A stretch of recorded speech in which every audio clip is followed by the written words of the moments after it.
Welcome, myself Dr. Jitendra Pandey, Head and Professor in Mechanical Engineering subject that you all know. I teach various kind of subjects in mechanical engineering. It is one of the most important subject of today's, that is the mechanical vibration.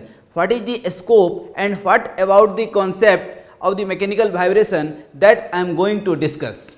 Dear student, आप सब जानते होंगे vibration word, आप 100% 12th में पढ़े होंगे waves के propagation पढ़े होंगे, तरंग, और कुछ नहीं तो कम से कम पानी की तरंग तो देखे होंगे, जल धाराएं देखे होंगे, और कुछ नहीं तो साइकिल, मोटरसाइकिल, जहां भी आप बैठे होंगे वाइब्रेशन को फील किए होंगे। 12th में जो आपने वेव प्रोपगेशन छोड़ा था जहां पे, उसके आगे ही आज हम शुरू करने वाले हैं मैकेनिकल वाइब्रेशन। क्योंकि जब आप इंजीनियरिंग में आते हैं, मैकेनिकल अपने आप में एक बहुत बड़ी ब्रांच है, उसका एक सब्जेक्ट है छोटा सा मैकेनिकल वाइब्रेशन, लेकिन सबसे इम्पॉर्टेंट सब्जेक्ट है, क्योंकि मशीन या इंडस्ट्री में जहां भी आप जाते हैं सबसे ज़्यादा डैमेज और सबसे ज़्यादा डिस्टर्बेंस वाइब्रेशन के चलते होता है।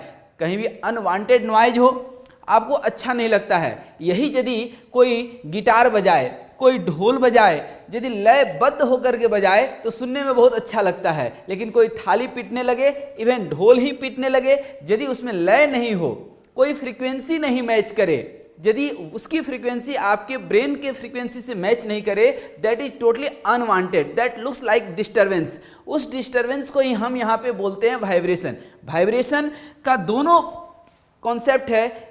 एक तो कॉन्सेप्ट जो अभी हम बताने वाले हैं, वह जो हम बताने वाले हैं मशीन की वाइब्रेशन। जहां भी हम मशीन देखते हैं, either starting from cycle to satellite, what you want, जब आप साइकिल चलाते हैं, मोटरसाइकिल चलाते हैं, कार में बैठते हैं, ट्रेन में बैठते हैं, तो हर जगह चाहते हैं कि वाइब्रेशन जीरो हो, that means comfort level high हो। अब कंफर्ट लेवल हाई कैसे होगा?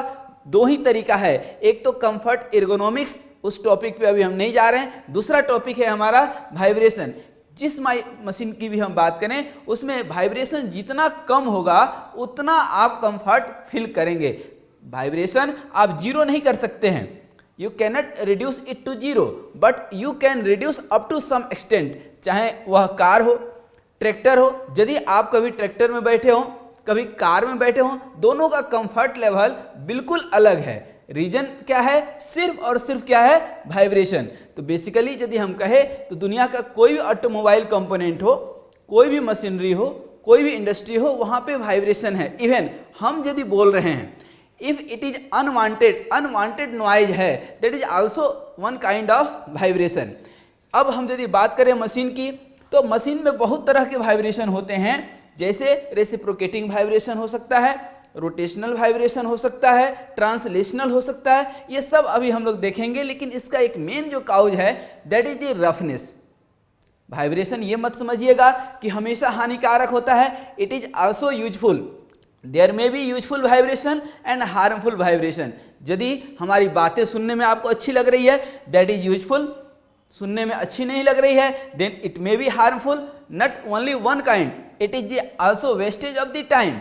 आपके घर में कोई सीलिंग फैन है, टेबल फैन है, यदि अच्छे से चल रहा है, विदाउट वाइब्रेशन चल रहा है, विदाउट नॉइज चल रहा है, तो सुनने में अच्छा लगेगा, हवा उसका खाने में भी अच्छा लगेगा, और नहीं तो आप इसको बंद करके पेड़ के नीचे बैठना पसंद करेंगे। आप एरोप्लेन में जाते हैं, ट्रैक्टर में बैठकर नहीं जाते हैं।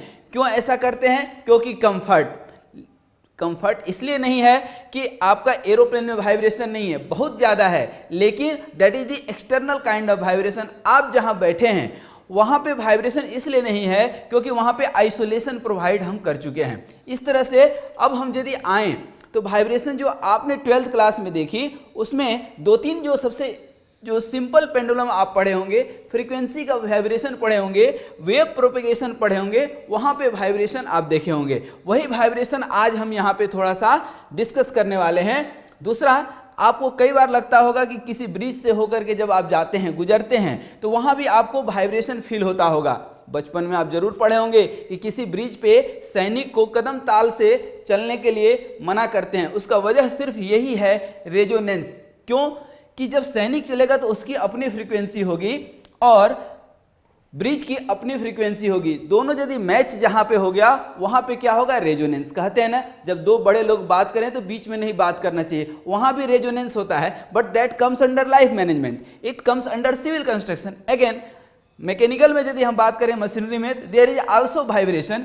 यदि हम बीम बात करें, आपके घरों में जो बीम लगे हुए हैं जिसके ऊपर लोड है, आप फॉर्क देखे होंगे, यहाँ भी वाइब्रेशन है, बट कहीं पे वाइब्रेशन आप ऑब्जर्व कर पाते हैं, कहीं पे वाइब्रेशन को ऑब्जर्व आप नहीं कर पाते हैं, बट देयर इज वाइब्रेशन। कहीं भी यदि आप आईसी इंजन की बात करें, किसी भी ऑटोमोबाइल की, बाइक की बात करें, वहाँ पे आपकी सिलेंडर पिस्टन अरेंजमेंट में टू मच वाइब्रेशन है। आपको फील करना हो तो कभी बिना साइलेंसर का गाड़ी चला करके देख लीजिएगा कि कितना वाइब्रेशन होता है, कितनी आवाज़ होती है। That will give you the feeling of vibration. Now come to the restoring force. अब वही आईसी इंजन का क्रैंक शाफ्ट हमने दिखाया है, साइकिल का व्हील दिखाया है, चाहे गियर मैकेनिज्म दिखाया है, चाहे सिंपल स्पेसिमेन मैकेनिज्म दिखाया है, वहाँ पे आप वाइब्रेशन फील कर सकते हैं। दैट इज बेसिकली कि how the torsion of the shaft takes place in mechanical vibration. यदि हम वाइब्रेशन के टाइप की बात करें तो अभी आपने बहुत सारे वाइब्रेशन के टाइप देख लिए। यदि स्पेसिफिक बात करें तो बचपन से पढ़ते आ रहे होंगे आप 3। अब मैकेनिकल वाइब्रेशन की शादी हुई और इसके 3 बच्चे हैं, कौन कौन से, longitudinal vibration, transverse vibration and torsional vibration. Figures are self explanatory. फिर इन तीनों की शादी हुई और तीनों के 2-2 बच्चे हैं, कौन से, एक फ्री वाइब्रेशन और दूसरा फोर्स्ड वाइब्रेशन। फिर इनकी भी तो शादी होगी और शादी होगी तो बच्चे तो होंगे, फिर इनके भी 2 बच्चे, हम 2 हमारे 2, अनडैम्प्ड एंड डैम्प्ड। अगेन यहाँ फोर्स्ड वाइब्रेशन में भी डैम्प्ड वाइब्रेशन, अनडैम्प्ड वाइब्रेशन। आप अनडैम्प्ड और डैम्प्ड बिल्कुल नहीं समझ पाए होंगे, तो आइए उसको हम थोड़ा सा समझेंगे। देखिए पहले free vibration and forced vibration का कॉन्सेप्ट समझ लीजिए। फ्री वाइब्रेशन क्या है और फोर्स्ड वाइब्रेशन क्या है।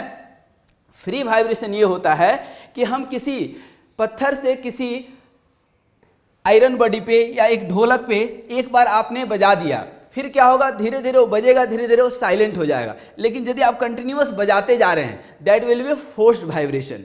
तो ये है फोर्स वाइब्रेशन और ये है फ्री वाइब्रेशन, ये है फोर्स वाइब्रेशन। आप ब्रिज से एक बार निकल गए, ब्रिज वाइब्रेट करेगा, वाइब्रेट तो करेगा लेकिन थोड़ी देर के बाद वो क्या हो जाएगा, स्थिर हो जाएगा। आपके घर में आता है कोई, कॉल बेल बजाता है, ठीक है, दरवाजा नॉक करता है, that is the free vibration. लेकिन कॉल बेल यदि बजाता है तो देयर इज एक्साइटेशन फोर्स, वहां पे इलेक्ट्रिक एनर्जी लग रही है and that is the forced vibration. वो तब तक कंटिन्यूअस रिंग होते रहेगा जब तक वो खुद नहीं रोकता है। तो that is the basic difference between free vibration and forced vibration. बात हमने आपको बताया था कि फ्री की भी शादी हुई और फोर्स वाले की भी शादी हुई, दोनों के 2 बच्चे हैं, एक डैम्प्ड और दूसरा अनडैम्प्ड। देखिए बात यदि हम करें तो बेसिकली किसी भी वाइब्रेटिंग सिस्टम का 3 कंपोनेंट होता है, स्प्रिंग, मास एंड डैम्पर। पूछिएगा सर डैम्पर क्या है, तो डैम्पर अब आप देख लीजिए, आप साइकिल में भी कुछ इस तरह का देखे होंगे, आप बाइक में भी देखे होंगे। बाइक के आगे का जो हुक होता है that is established on this kind of component. Basically इसके अंदर क्या होता है, डैम्पर होता है। स्प्रिंग तो होता है लेकिन स्प्रिंग अकेला नहीं होता है, उसके अंदर डैम्पर लगे होते हैं। और ये जो डैम्पर होता है, डैम्पर भी 4 तरह के होते हैं, लेकिन यहाँ जो आप देखते होंगे that is the viscous damping, उसके अंदर आयल भरते हैं और यह आयल जो है फ्रिक्शन जनरेट करता है और उसके चलते आपका वाइब्रेशन कम होता है। इसीलिए तो कई बार आप बोलते हैं ना कि शॉक कैपेसिटी खत्म हो गई है बाइक की, तब आप वाइब्रेशन ज़्यादा फील करते हैं। शॉकिंग एब्जॉर्बिंग कैपेसिटी होगी तो आपका वाइब्रेशन नहीं होगा, कंफर्ट वे में गाड़ी चला पाएंगे। तो बेसिकली यही डैम्पर है। अब यदि हम यहाँ पे सिर्फ स्प्रिंग लगा दें, ये डैम्पिंग, ये नीचे का मैकेनिज्म, जो अंदर का मैकेनिज्म आप देख रहे हैं, वह यदि हटा दें, जैसे यहाँ पे क्या है आपका डैम्पर है, ये आप देखते होंगे साइकिल चलाते होंगे तो ये ऊपर नीचे करता होगा। यदि ये चीज़ हटा दें, इसके अंदर लिक्विड है, लिक्विड हटा दें, डायरेक्ट वेल्डिंग कर दें, तो that is no damping, undamped होगा वो। और अभी क्या है, डैम्प्ड वाइब्रेशन, दैट मीन्स कि इसके अंदर लिक्विड है, ये ऊपर नीचे हाथ आ जा सकता है, वाइब्रेशन रिड्यूस कर सकता है। 100% एलिमिनेट नहीं कर सकते हैं लेकिन रिड्यूस कर सकते हैं। तो अब 3 चीज आपको हम बताना चाहते हैं कि जो हमारा सेकेंड यूनिट होता है डैम्प्ड फ्री वाइब्रेशन, उसमें डैम्पिंग की बात नहीं करेंगे, सिर्फ स्प्रिंग की बात करेंगे। सिंबॉलिक रिप्रेजेंटेशन में डैम्पर दिखाए हैं और मास तो अवश्यंभावी है, 100% रहेगा ही रहेगा। मास के बिना तो कोई काम हो ही नहीं सकता, मास एंड एनर्जी। जो थर्ड हमारा जो यूनिट जाएगा, जैसा कि आपको मालूम है कि आरजीपीवी में या हमारे यहाँ बंसल कॉलेज में भी जो हम लोग एसआरएम बनाते हैं उसमें 5 यूनिट जो है जनरली हम लोग डिवाइड करते हैं, और उसका जो थर्ड यूनिट होगा उसमें होगा फोर्स्ड वाइब्रेशन। हमने आपको कॉन्सेप्ट बताया था कि कोई एक स्प्रिंग है, एक बार खींच करके उसको छोड़ दिए, थोड़ी देर के बाद वो वाइब्रेट होगा और फिर थोड़ी देर के बाद वो स्थिर हो जाएगा, that is the free vibration. लेकिन ये क्या है, फोर्स्ड वाइब्रेशन।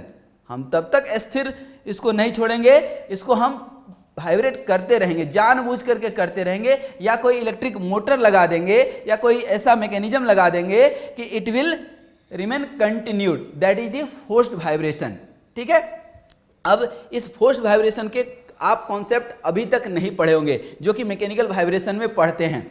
अब यहाँ पे ये जो एलिमेंट हमने दिखाया, डैम्पिंग, और ये आपका स्प्रिंग और ये मास, एक बार मास कंप्रेस करके छोड़ दिए तो फ्री, लेकिन यहाँ पे अब हम छोड़ेंगे नहीं, इसको क्या करेंगे, बार बार रिपीट करेंगे। कॉल बेल वाले, कॉल बेल क्या, एक बार बजाकर छोड़ेंगे नहीं, उसको स्विच दबाए रखेंगे ताकि वो बजते रहे। तो दूसरा जो था हमारा फोर्स्ड वाइब्रेशन। अब यदि फोर्थ यूनिट में जाएं तो अब फोर्थ यूनिट का कॉन्सेप्ट है डिग्री ऑफ फ्रीडम।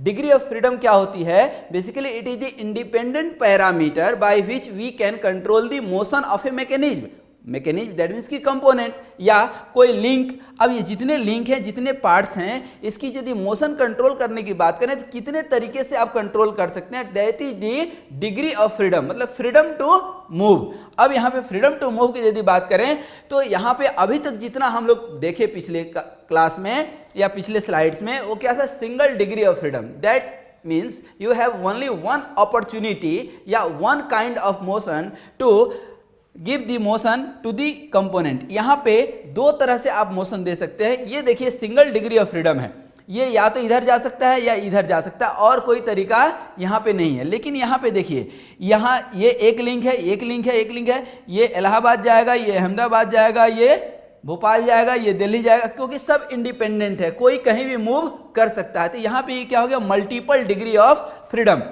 फिर आ जाइए यहाँ पे, देखिए कितने स्प्रिंग है। यदि सिंगल स्प्रिंग रहता तो ये उधर जाता आता, लेकिन ये इधर जाएगा और ये इधर कंप्रेस करेगा, इसको जाने नहीं देगा। मतलब जब आप रास्ते पे चलते हैं तो आप अकेले चल रहे हैं, पूरा रास्ता खाली है, लेकिन यदि कोई रोकने वाला हो गया तो आप अपने हिसाब से नहीं चल पाएंगे। और दूसरे तरीके से समझ लीजिए, यदि हम रास्ते पे अकेले चल रहे हैं तो अपने स्पीड से चल रहे हैं, लेकिन हम अपने दोस्त को साथ में ले लिए तो उसके स्पीड से चलना पड़ेगा। आप धीरे चल रहे हैं, वो तेज चल रहा है, दोनों में कॉम्बिनेशन नहीं बनेगा। तो कॉम्बिनेशन कैसे बनेगा, आप बोलेंगे कि मैं तेज ही चलूंगा, लेकिन तू दोस्त है, तेरे लिए मैं धीरे हो जाऊंगा थोड़ा सा, वो बोलेगा कि मैं थोड़ा सा तेज हो जाता हूं, तो बीच में क्या हो जाएगा, compromise. That will be the 2 degree of freedom.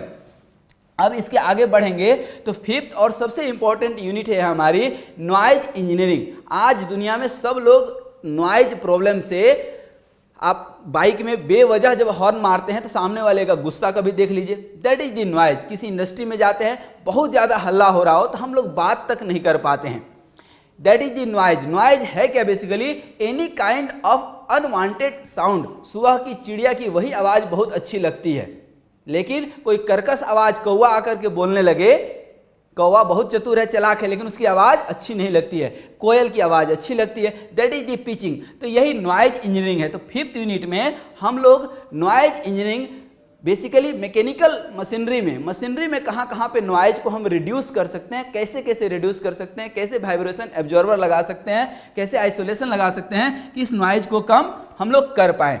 कुल मिलाकर के यदि इस पूरे वीडियो को हम समराइज करना चाहें तो 3 चीज़ है वाइब्रेशन में। पहला कि वाइब्रेशन अवश्यंभावी वाइब्रेशन होगा ही होगा, जहाँ भी मशीन चलेगा वाइब्रेशन वहाँ पे होगा। मैं बोल रहा हूँ तो वहाँ भी वाइब्रेशन हो रहा है, that is the wave propagation. अब इस वाइब्रेशन को कम करना है तो इस वाइब्रेशन को कोई ना कोई एक रिसीवर होना चाहिए। एक तो रिसीवर मतलब कि उस वाइब्रेशन को एब्जॉर्ब कर ले, वाइब्रेशन कम कर दे, जैसा कि आपने स्प्रिंग देखा, डैम्पर देखा। अब तीसरा चीज़ है कि ये जो वाइब्रेशन है और वाइब्रेटिंग एनर्जी जो है और ये जो रिसीवर है, मतलब ये देने वाला है, ये लेने वाला है, इसके बीच में कोई पहुंचाने वाला तो होना चाहिए, दैट इज द पाथ। तो टोटल कंक्लूजन में हम आपको बताएं तो 5 यूनिट में जो हम लोग पढ़ेंगे कि सबसे पहले you have to find out कि where vibration is going on, कहाँ पे डिस्टर्बेंस है, कहाँ पे है डिस्टर्बेंस, उस डिस्टर्बेंस को कौन एब्जॉर्ब करेगा और कैसे उसको हम वहाँ पे ले जा करके पहुंचाएंगे। जैसा कि आपने पूरे मैकेनिकल वाइब्रेशन के 5 यूनिट देख लिए।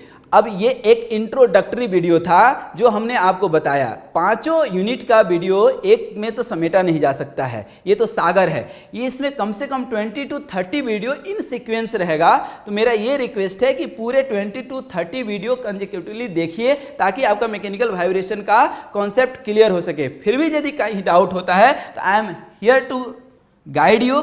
आपके पास मेल आईडी है, आप कभी भी मेल कीजिए, आप कॉलेज विजिट कीजिए, हमारे पास आइए। एट मैक्सिमम मैं आपको हेल्प करने के लिए हमेशा तैयार हूं। और आप सदा स्वस्थ रहिए, मस्त रहिए, मुस्कुराते रहिए। धन्यवाद।